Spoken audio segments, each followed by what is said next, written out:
Hello student, अपने lecture series को आगे बढ़ाते हुए और ये शायद विकास प्राधिकरण का ये लास्ट लेक्चर है। आज मैं आपको 38 से सारे सेक्शन, क्योंकि इसमें कोई मेंस क्वेश्चन नहीं बनते हैं, इसलिए मैं इसका बस खाली सेक्शन आपको समझा दे रही हूँ और उसके बाद से मैं नगर पंचायत पढ़ाऊँगी, क्योंकि एग्ज़ामिनेशन मई में है आप लोगों का 24, 25, 26 मई को। तो मुझे उतने समय में आपके सारे ये पांचों लोकल कवर करना है।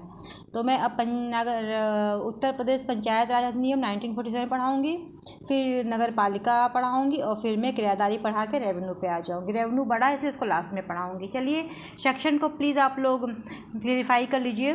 देखिए, मैं 38 पढ़ा रही हूँ। 38 में है पेमेंट ऑफ बेटरमेंट चार्ज, विकास प्रभार का संदाय। ठीक है, कैसे किया जाएगा? तो बार बार मैंने बताया है, जिस तरह भू राजस्व की वसूली होती है उसी तरह से किया जाएगा और इसके लिए कोई भी सिविल सूट अप्लाई नहीं करेगा। ठीक है, एकदम कॉमन सी बात है। इसका फिर आपका आ गया 38, power of authority to level land use conversion charge and city development charge. कह रहा है भूमि प्रयोग संपरिवर्तन प्रभार एवं नगर विकास प्रभार उद्ग्रहण करने हेतु प्राधिकरण की शक्ति। ठीक है, अगर ये हो गया कि जो भूमि है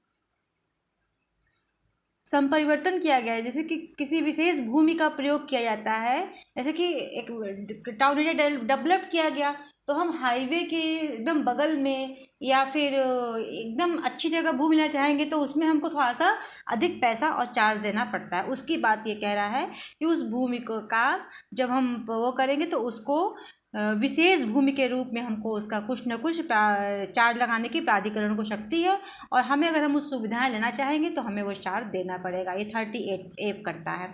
अब देखिए 39 कर रहा है संपत्ति के कतिपय अंतरणों पर अतिरिक्त स्टंप शुल्क। और यदि हम भूमि अच्छी जगह पे लेंगे, मतलब टाउन पे, मेट्रो सिटी में भी अच्छी जगह पे लेंगे, तो क्या होगा? स्थावर संपत्ति जो होती है इमूवेबल प्रॉपर्टी पे 2% उस पर इंटरेस्ट बढ़ेगा और राज्य सरकार चाहे तो 5% तक उस पर बढ़ा सकती है, यानी कि वो और भूमियाँ महंगी हो जाएंगी। कॉमनली से 2% और स्टेट गवर्नमेंट चाहे तो वो 5% तक बढ़ा सकती है। उसके बाद आपका आ गया 39A सुख सुविधाओं के लिए पथकर। जैसे कि हम लोग ताजमहल घूमने जाते हैं या हाईवे पे चल रहे हैं या एक्सप्रेसवे पे चल रहे हैं तो हम क्या देते हैं? टोल देते हैं ना। तो 39A टोल फॉर एम्यूनिटीज़ दिया गया है। तो कैसे लगता है? तो ये जो जितने भी हमारे स्मारक हैं, प्राचीन हिस्टोरिकल मोनुमेंटम हैं इत्यादि हैं, उस पर कब पथकर कितना लगता है? कम से कम 1000 रुपीज़ लगाया जा सकता है। ये अमेंडमेंट के थ्रू 1976 में इसको इंक्लूड किया गया कि इस पे पथकर 1000 रुपये लगा जाता है। कौन लगाता है? राज्य सरकार उसका नियम बनाती है, नियम ये लोग फॉलो करते हैं और लगाते हैं। लेकिन अगर राज्य सरकार चाहती है तो किसी विशेष दिन, जैसे 26 जनवरी को हर जगह कोई टैक्स नहीं देना पड़ता है, उस तरह से यहाँ पे भी राज्य सरकार चाहे तो उस दिन इसको मुक्त कर सकती है। 39B कह रहा है भूमि के संयोजन या विकास के लिए अनुज्ञप्ति। यहाँ पे वो लाइसेंस जारी कर रही है भूमि के संयोजन के लिए और उसके डेवलपमेंट के लिए। और जो ये जारी कर रही है ये जितना समय उसको डेवलप करने में लगे उतने समय के लिए जारी कर रही है। फिर 29G में क्या है? अनुज्ञप्ति शुल्क उद्धृत करने की प्राधिकरण की शक्ति। फिर जब जो ये आपका अनुज्ञप्ति शुल्क दिया जाएगा, लाइसेंस फीस, उसको कैसे इसमें वो कैसे उसको वसूल करेगी, पावर दिया गया 39C में। 40 कहता है प्राधिकरण के बकाये धन की वसूली कैसे की जाएगी। तो बार बार आपको बता दिए हैं कि राजस्व की वसूली की तरह बकाये में वसूली की जाएगी, या फिर नगर पालिका अधिनियम 1959 की धारा 504, 505, 506, 507 इत्यादि धारा की संपत्ति की कुर्की विक्रय द्वारा भी किया जा सकेगा। भू राजस्व हम नहीं देंगे, न भू राजस्व की तरह हम नहीं दे पाएंगे, तो सेकेंड ये रहेगा कि हम इसको इस अकॉर्डिंग वसूल कर सकते हैं। परंतु यह कि किसी वसूली को 2 या अधिक रीति से प्रारंभ नहीं किया जाएगा, मतलब 2 या अधिक रीति से प्रारंभ नहीं किया जाएगा, या तो इससे या तो इससे किया जाएगा। एक साथ 2 तरह से वसूली नहीं की जा सकती है। फिर हो गया सबसे इम्पोर्टेंट इसमें क्वेश्चन बनता है power control by state government. State government कैसे कंट्रोल रखती है, तो सेक्शन पूछता है कि विकास प्राधिकरण पर राज्य सरकार कैसे कंट्रोल रखती है। तो आपके दिमाग में तुरंत क्लिक होना चाहिए सेक्शन 41 में राज्य सरकार को होल सोल पावर है, पूरे प्राधिकरण पे वो अपना प्रशासन टाइट रखती है। और कोई भी विवाद होता है प्राधिकरण या राज्य सरकार में तो राज्य सरकार का जो होगा वो प्रभार ज़्यादा होता है, राज्य सरकार का ही अंतिम होगा और इसमें फाइनल होता है राज्य सरकार का, और इसके लिए कोई भी रिट पिटीशन फाइल नहीं होगी। ठीक है, ये भी आपको ध्यान रखना चाहिए। राज्य सरकार को रिवीजन की शक्ति दी गई है, वो अपने ही कार्यों को रिवाइज कर सकती है।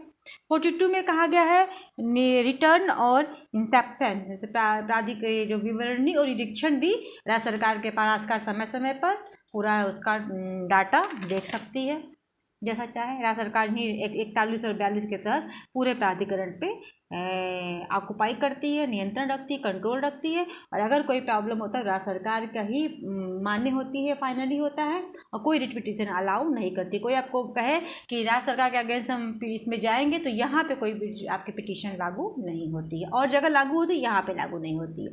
नोटिस आदि की तामील है 43 में। नोटिस कैसे जाएगी, जैसे सम्मन जाता है वैसे नोटिस जाएगी यहाँ पर उसी प्रक्रिया के अनुसार। इसे सम्मन बताया गया है कि जब नहीं रिसीव करेगा तो सार्वजनिक स्थान पर लगा दिया जाएगा, सेम वही प्रोसेस यहाँ पे भी है। अब देखिए 44 सार्वजनिक सूचना को जानकारी में कैसे लाया जाएगा। ठीक है, जो सार्वजनिक सूचना है उसको जानकारी में कैसे लाया जाएगा, तो या तो ऐसे जगह लगाया जाएगा जहाँ सबकी नज़र पड़े, या फिर पेपर में निकलवाया जाएगा, या फिर ढोल द्वारा जैसे अपना वो चाहे वैसे निकलवा सकती है। 45 में सूचना आदि युक्त समय नियत करने के लिए युक्त समय में सूचना दिया जाएगा कि इतने समय में अपना काम करिए इत्यादि। 46 में आदेशों का प्रमाणीकरण था प्राधिकरणों के दस्तावेज होते हैं, उस पर कौन हस्ताक्षर करता है, तो प्राधिकरण के सभी अनुमति आदेश निश्चित सूचना दस्तावेज पर सचिव या इस निमित्त प्राधिकृत कोई व्यक्ति इस पर हस्ताक्षर करता है। फिर 47 के तहत सदस्य अधिकारी लोक सेवक होंगे, आईपीसी के तहत इनको 21 में लोक सेवक माना गया है। फिर वही जो आईपीसी में लोक सेवकों के पैरूल चलता है अपराध का, यहाँ भी चलेगा।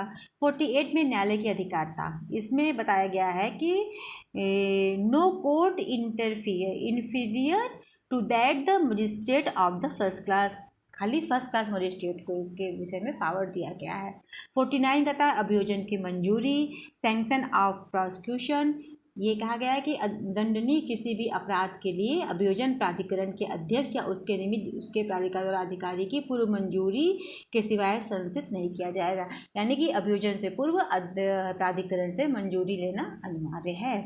फिर क्या गया 50 में सद्भावना में की गई कार्रवाई के लिए संरक्षण, जो भी गुड फेथ में काम किया जाएगा, आईपीसी के सेक्शन 52 में गुड फेथ परिभाषित है, उसके अकॉर्डिंग काम किया जाएगा, तो उसके लिए कोई भी पनिशमेंट नहीं बनता, उसको प्रोटेक्ट किया गया है। 41 में क्या गया डेलीगेशन पावर दिया गया, राज्य सरकार नियम के अतिरिक्त, नियम राज्य सरकार बनाएगी, इसके अतिरिक्त अपने कार्यों को वो प्राधिकरण को सामान्य या विशेष आदेश द्वारा दे सकती है।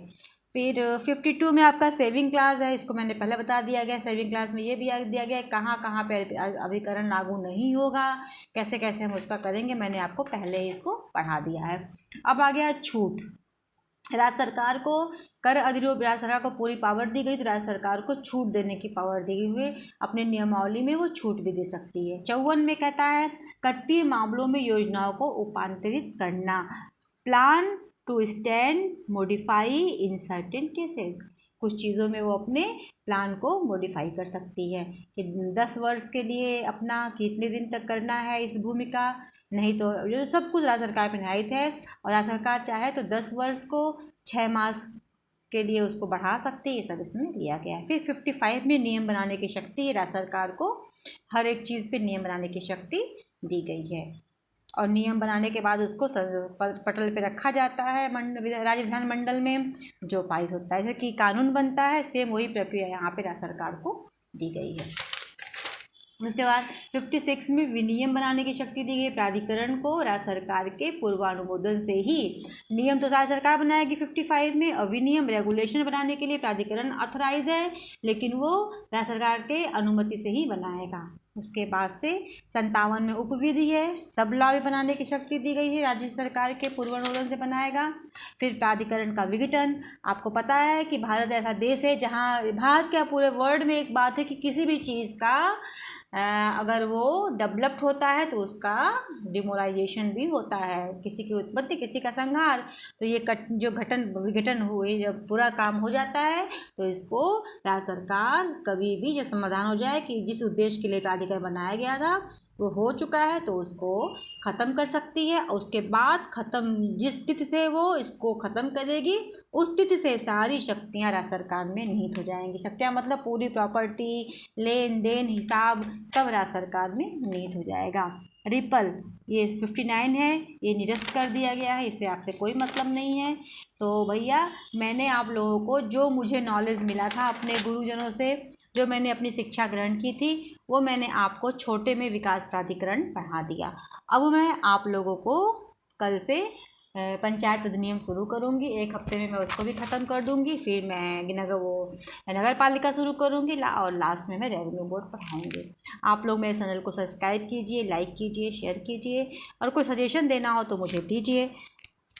वैसे मैं अपनी तरफ से जो मुझे नॉलेज है मैं उसको आप लोगों के तक पहुंचाने की पूरी कोशिश करती हूँ। Thank you so much.